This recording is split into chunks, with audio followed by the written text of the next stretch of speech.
Tanggal 25 Januari, hari ke-25. Bacaan Keluaran pasal 19-20. 10 perintah Allah. Garis besar, kecuali untuk jumlah orangnya, Israel hampir tidak bisa disebut bangsa. Sampai saat itu, bangsa Israel hanyalah sekelompok besar orang yang tidak terorganisir. Memiliki pemerintahan sendiri merupakan hal yang tidak mungkin dilakukan di Mesir. Demikian dikisahkan dalam Alkitab. Mereka masih belum memiliki undang-undang. Di Gunung Sinai, orang Israel menerima pengakuan sebagai bangsa pilihan Allah.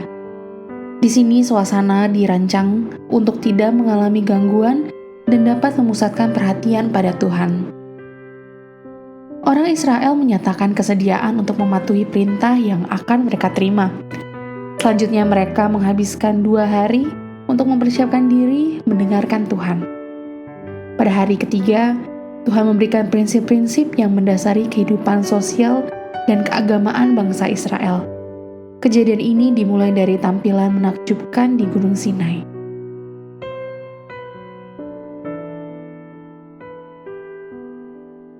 Renungan harian. Manakah dari pernyataan berikut yang paling menggambarkan kehidupan Kristen? Kehidupan orang Kristen adalah kumpulan aturan apa yang boleh dan tidak boleh dilakukan. Kehidupan Kristen adalah kebebasan untuk melakukan apa yang saya inginkan. Jawabannya, tidak ada yang benar dari kedua pernyataan di atas. Yang pasti di dalam Kristus ada kebebasan dari perbudakan untuk berbuat dosa dan melepaskan diri dari kesalahan, kegagalan masa lalu. Tapi kebebasan ini tidak berarti lisensi untuk hidup sesuka Anda. Orang-orang Israel bebas dari perbudakan Mesir, namun mereka tidak bebas mengikuti setiap keinginan mereka. Tuhan ingin mereka hidup sebagai orang pilihannya. Tuhan memberi aturan untuk perilaku mereka sehari-hari. Peraturan ini bertujuan bukan untuk merusak kesenangan mereka. Peraturan ini bertujuan untuk perlindungan dan keuntungan mereka. Peraturan ini bertujuan untuk membedakan mereka dari bagian dunia saat itu sebagai bangsa pilihan Allah. Bayangkan seperti apa permainan bola tanpa aturan. Tidak ada batas, tidak ada jam, tidak ada wasit, tidak ada batas waktu. Mungkin permainan bola itu akan tidak menyenangkan. Aturan sangat penting agar kita dapat menikmati hidup. Bacalah daftar perintah hari ini. Cobalah untuk memikirkan setidaknya satu cara atas setiap perintah yang akan membuat hidup Anda lebih bahagia atau lebih aman. Apakah ada satu perintah Allah tersebut yang perlu Anda kerjakan hari ini?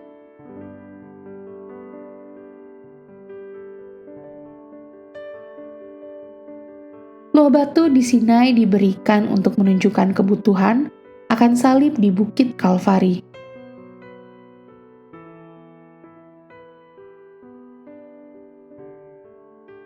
Pendalaman.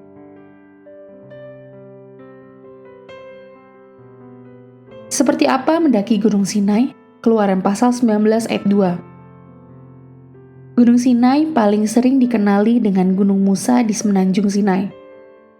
Gunung Musa ini tingginya sekitar 7.500 kaki. Ia terletak di ujung selatan sebuah bukit gunung granit. Bukit gunung granit ini memiliki panjang 2 mil dan lebar 1 mil. Sebuah dataran yang cukup luas, tempat ini dapat menampung perkemahan Israel yang membentang di depan gunung ini.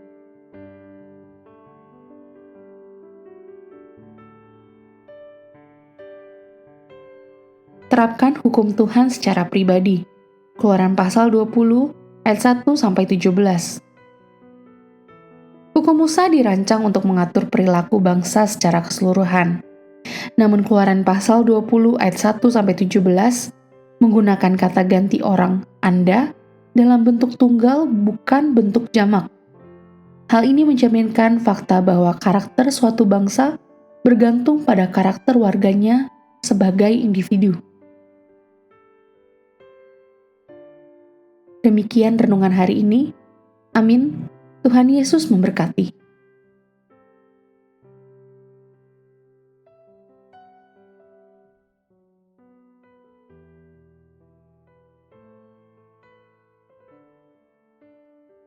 Keluaran pasal 19.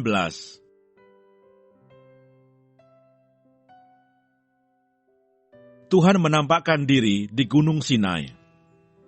Pada bulan ketiga, setelah orang Israel keluar dari tanah Mesir, mereka tiba di padang gurun Sinai pada hari itu juga. Setelah mereka berangkat dari Rafidim, tibalah mereka di padang gurun Sinai. Lalu mereka berkemah di padang gurun, orang Israel berkemah di sana, di depan gunung itu. Lalu naiklah Musa menghadap Allah, dan Tuhan berseru dari gunung itu kepadanya, "Beginilah kau katakan kepada keturunan Yakub, dan kau beritakan kepada orang Israel, kamu sendiri telah melihat apa yang kulakukan kepada orang Mesir, dan bagaimana aku telah mendukung kamu di atas sayap Raja Wali, dan membawa kamu kepadaku. Jadi sekarang, jika kamu sungguh-sungguh mendengarkan firman-Ku, dan berpegang pada perjanjian-Ku, maka kamu akan menjadi harta kesayangan-Ku sendiri dari antara segala bangsa, sebab akulah yang empunya seluruh bumi. Kamu akan menjadi bagiku kerajaan imam dan bangsa yang kudus. Inilah semuanya firman yang harus kau katakan kepada orang Israel." Lalu datanglah Musa dan memanggil para tua-tua bangsa itu, dan membawa ke depan mereka segala firman yang diperintahkan Tuhan kepadanya. Seluruh bangsa itu menjawab bersama-sama, "Segala yang difirmankan Tuhan akan kami lakukan." Lalu Musa pun menyampaikan jawab bangsa itu kepada Tuhan. Berfirmanlah Tuhan kepada Musa, "Sesungguhnya aku akan datang kepadamu dalam awan yang tebal, dengan maksud supaya dapat didengar oleh bangsa itu apabila aku berbicara dengan engkau, dan juga supaya mereka senantiasa percaya kepadamu." Lalu Musa memberitahukan perkataan bangsa itu kepada Tuhan. Berfirmanlah Tuhan kepada Musa, "Pergilah kepada bangsa itu, suruhlah mereka menguduskan diri pada hari ini dan besok, dan mereka harus mencuci pakaiannya. Menjelang hari ketiga mereka harus bersiap, sebab pada hari ketiga Tuhan akan turun di depan mata seluruh bangsa itu di Gunung Sinai. Sebab itu haruslah engkau memasang batas bagi bangsa itu berkeliling sambil berkata, 'Jagalah baik-baik, jangan kamu mendaki gunung itu atau kena kepada kakinya, sebab siapapun yang kena kepada gunung itu, pastilah ia dihukum mati. Tangan seorang pun tidak boleh merabanya, sebab pastilah ia dilempari dengan batu atau dipanahi sampai mati. Baik binatang, baik manusia, ia tidak akan dibiarkan hidup. Hanya apabila sangkakala berbunyi panjang, barulah mereka boleh mendaki gunung itu.' Lalu turunlah Musa dari gunung mendapatkan bangsa itu. Disuruhnyalah bangsa itu menguduskan diri, dan mereka pun mencuci pakaiannya. Maka kata Musa kepada bangsa itu, 'Bersiaplah menjelang hari yang ketiga, dan janganlah kamu bersetubuh dengan perempuan.' Dan terjadilah pada hari ketiga, pada waktu terbit fajar, ada guruh dan kilal dan awan padat di atas gunung, dan bunyi sangkakala yang sangat keras, sehingga gemetarlah seluruh bangsa yang ada di perkemahan. Lalu Musa membawa bangsa itu keluar dari perkemahan untuk menjumpai Allah, dan berdirilah mereka pada kaki gunung. Gunung Sinai ditutupi seluruhnya dengan asap, karena Tuhan turun ke atasnya dalam api. Asapnya membubung seperti asap dari dapur, dan seluruh gunung itu gemetar sangat. Bunyi sangkakala kian lama kian keras. Berbicaralah Musa, lalu Allah menjawabnya dalam guruh. Lalu turunlah Tuhan ke atas gunung Sinai, ke atas puncak gunung itu. Maka Tuhan memanggil Musa ke puncak gunung itu, dan naiklah Musa ke atas.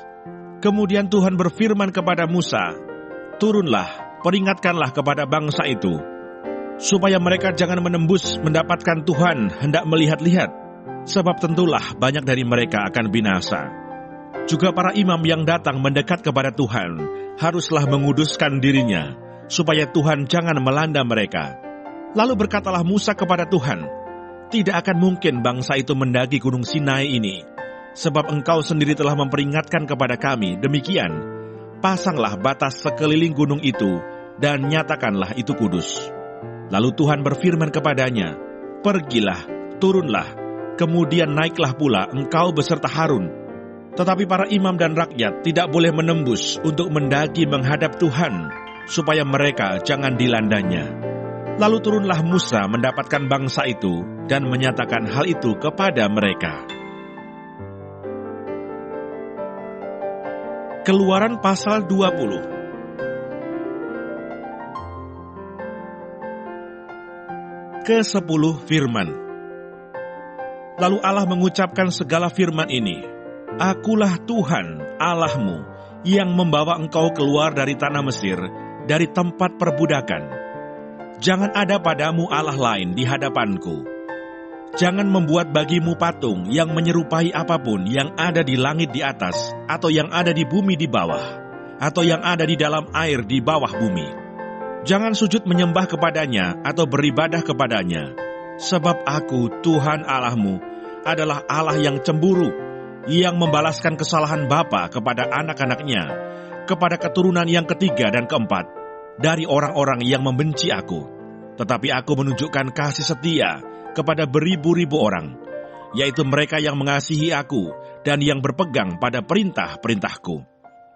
Jangan menyebut nama Tuhan Allahmu dengan sembarangan, sebab Tuhan akan memandang bersalah orang yang menyebut namanya dengan sembarangan. Ingatlah dan kuduskanlah hari Sabat. 6 hari lamanya engkau akan bekerja dan melakukan segala pekerjaanmu. Tetapi hari ke-7 adalah hari Sabat Tuhan Allahmu, maka jangan melakukan sesuatu pekerjaan. Engkau atau anakmu laki-laki, atau anakmu perempuan, atau hambamu laki-laki, atau hambamu perempuan, atau hewanmu, atau orang asing yang di tempat kediamanmu. Sebab 6 hari lamanya Tuhan menjadikan langit dan bumi, laut dan segala isinya, dan Ia berhenti pada hari ke-7. Itulah sebabnya Tuhan memberkati hari Sabat dan menguduskannya. Hormatilah ayahmu dan ibumu, supaya lanjut umurmu di tanah yang diberikan Tuhan Allahmu kepadamu. Jangan membunuh, jangan berzina, jangan mencuri, jangan mengucapkan saksi dusta tentang sesamamu. Jangan mengingini rumah sesamamu. Jangan mengingini istrinya atau hambanya laki-laki, atau hambanya perempuan, atau lembunya, atau keledainya, atau apapun yang dipunyai sesamamu. Orang Israel takut menghadapi kedatangan Tuhan. Seluruh bangsa itu menyaksikan guru mengguntur, kilat sabung menyabung, sangkakala berbunyi, dan gunung berasap. Maka bangsa itu takut dan gemetar, dan mereka berdiri jauh-jauh. Mereka berkata kepada Musa, Engkaulah berbicara dengan kami, maka kami akan mendengarkan. Tetapi janganlah Allah berbicara dengan kami, nanti kami mati. Tetapi Musa berkata kepada bangsa itu, Janganlah takut, sebab Allah telah datang dengan maksud untuk mencoba kamu, dan dengan maksud supaya takut akan Dia ada padamu, agar kamu jangan berbuat dosa. Adapun bangsa itu berdiri jauh-jauh, tetapi Musa pergi mendekati embun yang kelam di mana Allah ada. Peraturan tentang kebaktian. Lalu berfirmanlah Tuhan kepada Musa, Beginilah kau katakan kepada orang Israel, Kamu sendiri telah menyaksikan bahwa Aku berbicara dengan kamu dari langit. Janganlah kamu membuat di sampingku Allah perak, juga Allah emas. Janganlah kamu buat bagimu. Kau buatlah bagiku mezbah dari tanah, dan persembahkanlah di atasnya korban bakaranmu dan korban keselamatanmu, kambing dombamu dan lembu sapimu. Pada setiap tempat yang kutentukan menjadi tempat peringatan bagi namaku, Aku akan datang kepadamu dan memberkati engkau. Tetapi jika engkau membuat bagiku mezbah dari batu, maka jangan engkau mendirikannya dari batu pahat, sebab apabila engkau mengerjakannya dengan beliung, maka engkau melanggar kekudusannya. Juga jangan engkau naik tangga ke atas ke mezbahku, supaya auratmu jangan kelihatan di atasnya.